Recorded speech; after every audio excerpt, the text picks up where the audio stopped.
value-based healthcare, moving from healthcare that is aiming to enable treatments to take part, is aiming to enable hospitals from providing care, to actually creating, enabling, and enhancing new solutions to target one thing and one thing only, that is to create value, create the right outcome for the right patients. I just want to make one statement before we start, and I think this is a very, very important statement, although it's going to be a very simple statement. We are not trying to cut costs. I mean, there is no healthcare system in the world, even though we continuously talk about healthcare provision is expensive. We need to understand why it's so expensive. We need to find more efficient ways of providing healthcare. There is not a single country in the world, how much their economy may be failing, or how much they talk about cost containment, or how much they talk about introducing measures to reduce spending on healthcare. It's impossible. We are doubling the knowledge we have in healthcare in as low as 3 months. And the amount of we are only now understanding how different concepts of healthcare are actually coming together to be able to make up this healthcare revolution that we call value-based healthcare. The one important trend I'd like to underline, and why is this? Why as we aim to achieve higher efficiency, we are going to be increasing costs, or why do we need to achieve higher efficiency? Of course, higher efficiency, it's not in terms of cutting back the costs. Higher efficiency in terms of creating a healthcare manufacturing, healthcare production service that will enable patients to understand what solutions are available to them before those problems take place. The example here is from the industry. Of course, currently we're providing healthcare which is very much reactive. We are ill, we go to hospital, we get fixed. Sometimes we don't get fixed. The industry has taught us, the manufacturing line has taught us that we could perhaps schedule. We do this. We've been applying this quite frequently in our current provision of healthcare. What we do is we invite patients to be checked and rechecked every 3 months. Why 3 months? Because it's easier to schedule 3 monthly intervals. However, some of the problems in patients happen before 3 months, just like machines fail before 3 months, or they sometimes carry on not failing for 6 months.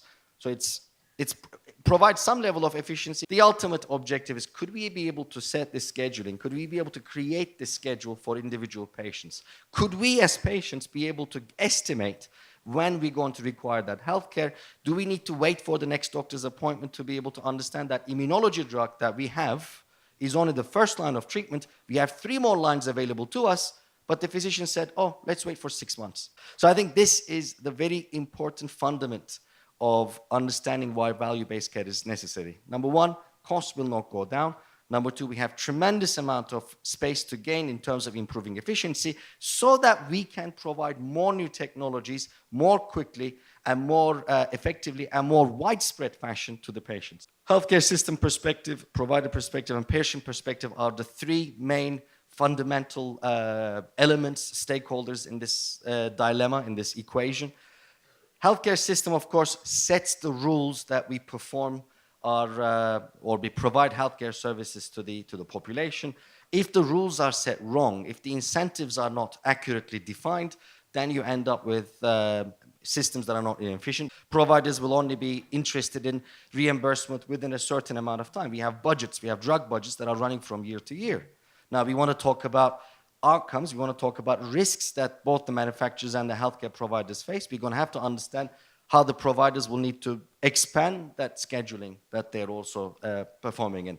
Patient perspective, I love to bring patient perspective. I have a lot of contact with patients. I'm a patient myself. We have not found, we have to admit, we have not found accurate and scientifically robust ways to integrate patient thinking into our healthcare systems. If you look at some of the liberal thinkers, when I say liberal, I mean liberal economics, they're suggesting that there should not be any rules around single-payer systems. There should be patients deciding how much healthcare they need and how much healthcare they should be provided.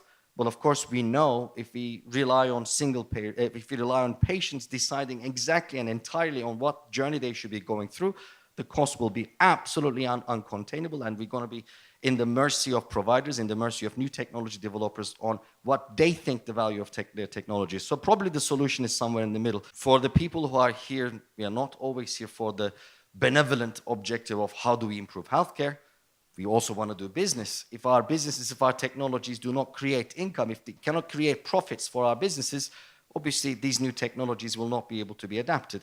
This landscape, this new ecosystem, the value-based care ecosystem that we talk about, creates that business opportunity for those who are able to understand it. If you evaluate the components, you will understand that you cannot be creating a value-based healthcare unless you have a trial and error, unless you have a starting point for that value-based healthcare to take over. We are not going to convert the whole Bulgarian healthcare system from today to tomorrow to a value-based healthcare solution. We will need to find spaces that are targeted, that is going to bring the biggest advantage to the population. We need to have this trial and fail and fix type cycles. Of course, it all starts with new technologies. Going back to the data, we cannot be talking about just data. It's time that we understand, people in this room understand that there are types of data we're talking about. The physician talks about clinical data, clinical trial data. That's very important. But that doesn't mean that we're going to forego the benefits of additional items that are very important for healthcare provision. So we are definitely going to need non-clinical patient benefits. We need to understand how we utilize patient beds. We need to understand how physicians spend time with the patients.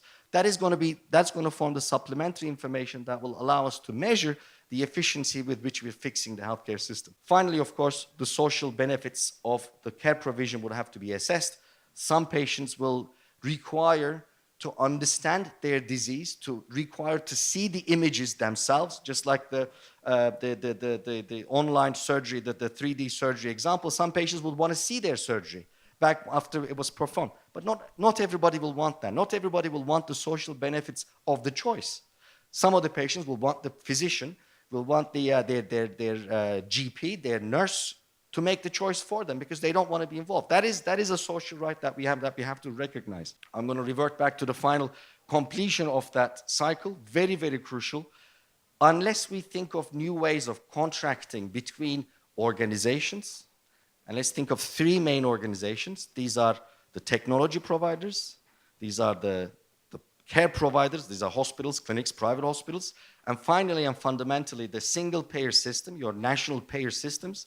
Unless we find an innovative way to contract these three partners on how this cycle is going to be completed, we are not going to be able to reach a value-based healthcare system.